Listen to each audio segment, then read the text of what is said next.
할렐루야. 네, 오늘도 이 새벽 하나님께서 베푸시는 은혜로 기쁨과 감격이 우리 안에 있기를 소원합니다. 네, 사랑하는 성도 여러분, 오늘의 본문 말씀은 사대교회에게 주시는 말씀입니다. 주님은 이 교회를 향하여 이렇게 말씀하십니다. 네가 살았다 하는 이름은 가졌으나 죽은 자로다. 이는 겉으로는 살아있는 것처럼 보이는 종교 생활에 몰두하는 교회로 예배, 성찬, 교제 등 교회로서 해야 하는 사역을 지속하여 겉으로 봤을 때는 교회다운 교회처럼 보이나 사실은 주님을 향한 그들의 동기, 중심, 열정, 내적 갈망, 사랑이 완전히 사라져버린 교회라는 의미입니다. 이 얼마나 무서운 진단입니까? 외형은 살아있고 명성은 남아있고 역사도 있고 전통도 있지만 주님의 눈에는 죽은 교회라는 것입니다. 사대교회가 있던 사대지역은 아주 견고한 요새와 같은 곳으로 어떤 공격에도 끄떡없는 벼랑 위에 지어진 성이었습니다. 그리고 루디아의 수도이자 왕도였고 굉장히 부유하고 번창한 도시였습니다. 그러나 몇몇 지도자들의 어리석음과 정복자들의 공격에 쇠퇴한 뒤로 로마에게 압제당하고 엄청난 지진으로 도시가 또 무너지고 그런 일들 가운데 사대는 무기력함이 지배하는 도시가 되었습니다. 과거의 화려함을 동경하며 현재의 발전을 외면한 무기력하고 희망 없는 가짜 평화가 침투해 있었습니다. 그러다 보니 교회도 철저히 형식주의적인 성도들이 열정과 진정한 헌신이 결여된 신앙생활이 아닌 종교생활을 하고 있었던 것이었죠. 어떻습니까? 이 사대교회의 모습이 마치 한국교회의 모습과도 너무 닮아있지 않습니까? 혹은 우리 교회의 모습과는 닮아있지 않습니까? 과거 한국교회에는 부흥이 있었습니다. 새벽을 깨우던 기도, 말씀을 사모하던 눈물, 나라와 민족을 품고 통곡하던 성도들, 전도를 위해 모든 것을 내어놓던 헌신의 시대가 있었습니다. 하나님의 말씀 하나만 들고 산이고 들이고 다니며 누가 돌을 던지든지 말든지 낫을 들고 쫓아오든지 말든지 말씀을 전하여 온 교회가 부흥하던 시기가 있었습니다. 그러나 세월이 흘러 지금 우리는 종종 이렇게 말합니다. 그때가 좋았지. 그땐 교회들마다 꽉꽉 찼었는데 아이들이 얼마나 많았는지 웃음소리가 끊이지 않았지. 혹은 저처럼 그 시기를 직접 경험하지 못한 세대는 또 이렇게 말합니다.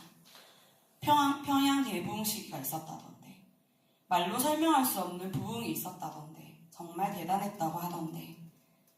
이제는 다음 세대가 줄어들고 아이들은 더 이상 예배에 적극적으로 참여하기보다는 관중이 되어가고 기도의 자리는 점점 더 비어가고 남들에게 방해되니까 통성으로 기도도 하지 않는 교회들이 늘어나고 서로에게 기도의 제목을 더 이상 나누지 않게 되며 헌신하는 사람들은 홀로 너무나 많은 자리들을 채워야 해서 지쳐가고 말씀대로 살아가지 못하는 목회자들이 세상으로부터 손가락질을 받거나 혹은 바른 말씀을 전하는 목회자들은 외로운 싸움을 해야만 하는 세상이 되어버렸습니다.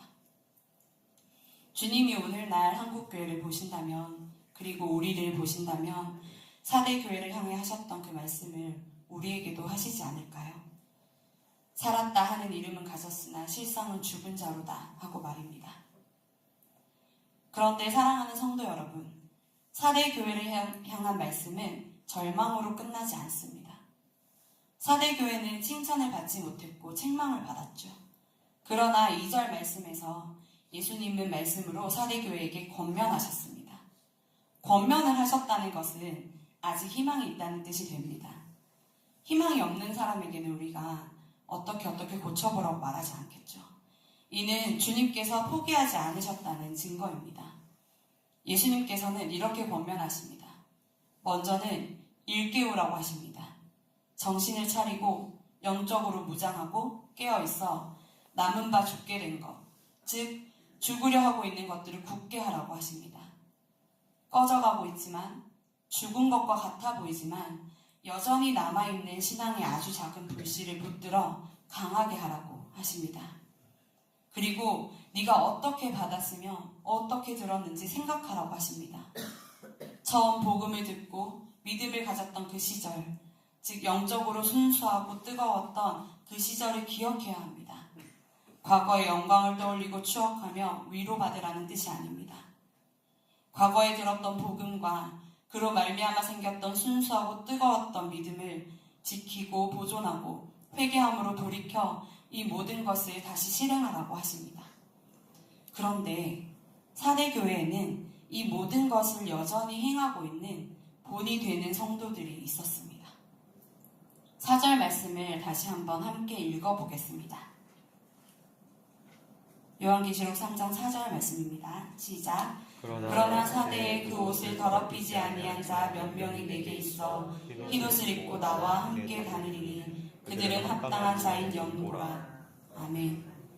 그러나 이 한 단어가 소망입니다. 죽은 교회 가운데도 형식만 남은 신앙 가운데에서도 주님은 남아있는 자들을 보셨습니다. 사대교회는 전체적으로는 죽어가고 있었지만 주님 보시기에는 아직도 무릎을 꿇는 사람들이 있었고 눈물로 기도하는 사람들이 있었으며 세상에 물들지 않고 옷을 더럽히지 않는 자들이 있었고 말씀을 붙들고 깨어있는 자들이 있었습니다. 수는 많지 않았습니다. 몇 명이라고 했습니다. 다수가 아니라 소수였습니다. 그러나 그 몇 명이 교회의 희망이었습니다. 그 몇 명이 주님의 눈에는 이 교회의 미래였습니다. 사랑하는 성도 여러분, 오늘 우리 교회도 또 한국교회 전체도 겉으로 보면 쇠퇴하는 것처럼 보일 수 있습니다. 그러나 저는 믿습니다. 지금도 이 땅에는 나라와 민족을 위해 밤마다 우는 성도들이 있고 교회를 위해 목사님을 위해 통곡하며 기도하는 성도들이 있고 아무도 알아주지 않아도 끝까지 헌신하며 주를 위해 모든 것을 바치는 성도님들이 있습니다.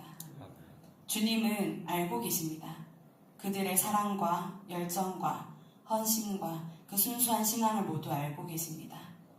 너의 행위를 내가 아노니 요한계시록 7교회마다 반복되는 이 말씀처럼 주님은 그 눈물, 그 한숨, 그 무릎, 그 중보를 다 기억하십니다. 주님께서 우리 교회에게 주신 선물 같은 성도님들, 바른 신앙으로 끝까지 지키며 이기는 그 성도님들을 저는 지금 보고 있습니다. 저는 이 자리에 설 때마다 하나님께서 우리 교회에 허락하신 아름다운 성도님들에 대해 감사드립니다. 사랑하는 성도님들, 지금 이 모습 이대로 끝까지 지키고 이기시기를 축복합니다. 그리고 우리의 연약한 성도들이, 살아있으나 죽은 것 같은 성도들이, 그리고 또 한국의 교회들이 함께 되살아나고 일깨어 회개하며 회복하기를 함께 기도하기를 소원합니다. 그렇게 되면 예수님께서는 오늘 말씀을 통해 분명히 약속하십니다. 이기는 자는 이와 같이 흰옷을 입을 것이요 내가 그 이름을 생명책에서 결코 지우지 아니하고 그 이름을 내 아버지 앞과 그의 천사들 앞에서 시인하리라. 아멘. 그리스도의 피로 깨끗하게 되어 순결해지고 주님과 동행하게 될 것, 완전한 구원으로 천국의 시민이 되고 하나님의 자녀가 될 것임을, 예수님께서 직접 우리의 이름을 우리가 주의 자녀가 됨을 하나님과 그 천사들 앞에서 시인하시겠다고 하십니다. 그보다 더 큰 영광이 어디에 있을까요?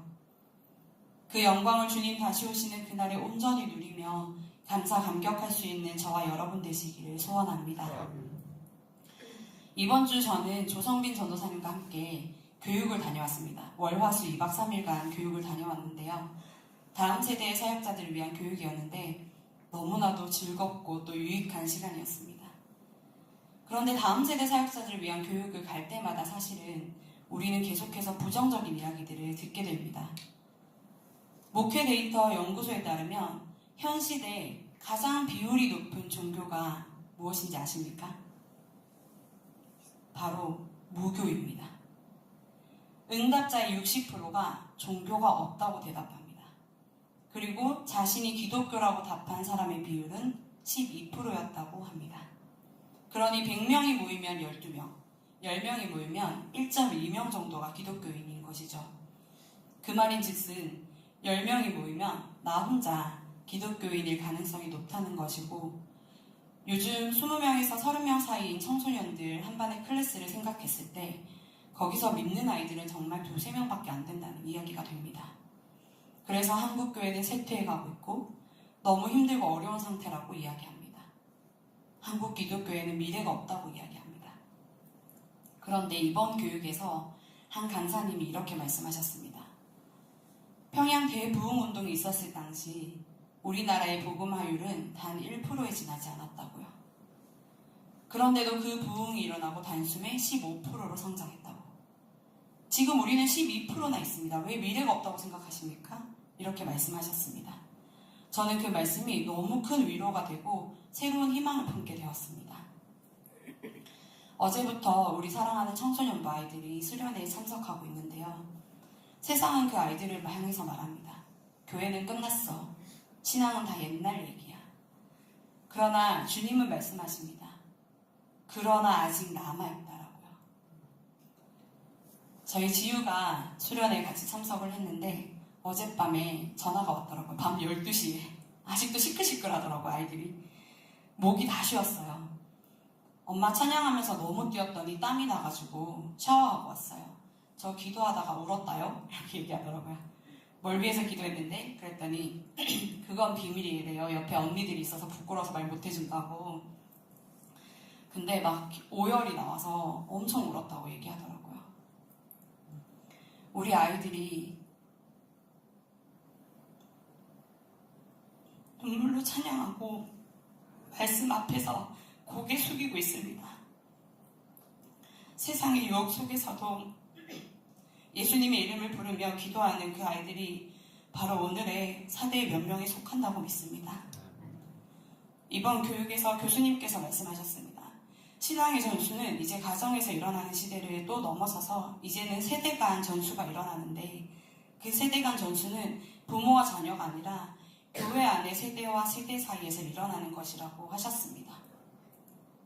교회 안에 믿음의 선배 되신 우리 성도님들이 4대의 그 옷을 더럽히지 아니한 자 몇 명과 같이 신앙의 본을 보이고 또 다음 세대를 위해 끊임없이 기도할 때에 다음의 세대들이 믿음의 선배들을 본받아 다시금 하나님 앞에서 열정과 사랑을 회복하고 성장하게 되는 것으로 신앙의 전수가 일어납니다. 그러므로 사랑하는 성도 여러분, 우리 과거의 영광을 그리워하며 낙심하지 맙시다. 현재의 쇠퇴를 보면서도 절망하지 맙시다. 주님은 오늘도 그러나 라고 말씀하십니다. 그러나 아직 남아있다. 그러나 아직 끝나지 않았다. 그러나 아직 내가 일할 자들이 있다. 라고요. 우리도 그 남은 자의 무리에 서기를 원합니다. 옷을 더럽히지 않는 성도로, 깨어 기도하는 성도로, 끝까지 믿음을 지키는 성도로, 흰옷을 입고 주님과 동행할 자로 서기를 원합니다. 그리고 이기는 자는 흰옷을 입을 것이요 내가 그 이름을 생명책에서 결코 지우지 아니하리라. 이 약속을 붙드는 저와 여러분 되시기를 주님의 이름으로 축복합니다. 기도하겠습니다.